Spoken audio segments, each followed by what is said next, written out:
Let's talk about copying in Adobe Illustrator as it relates to the Layers palette specifically, because there's a lot of ways we know how to copy.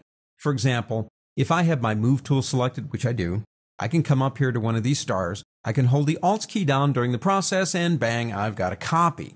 No big deal. I can press Copy Paste. Edit Copy, Edit Paste, the same thing's going to happen. We'll have some creative ways to use that later. I can, for example, drag into this other document. I have two open.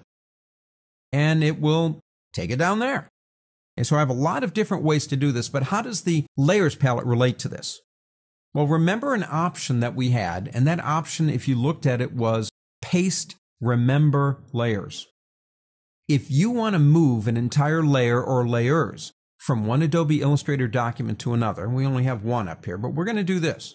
We're going to come up to that layer, we're going to make sure everything is selected by clicking that button, and we're basically going to go Edit Copy. I'll make sure that you do have the Paste Remember Layers selected. You can close this document. It's not necessary to have it open.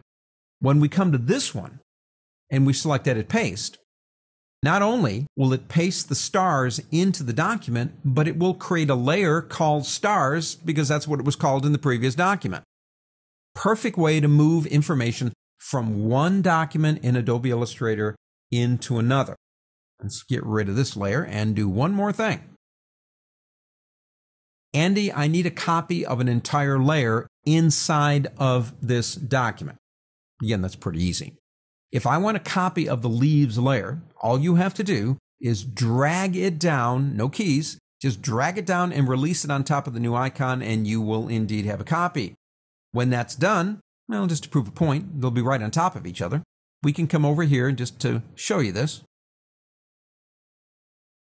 We now have more leaves. It's up to you. Copying can be performed in many different ways in this program, but the Layers palette actually helps us with moving things, especially from one document to another.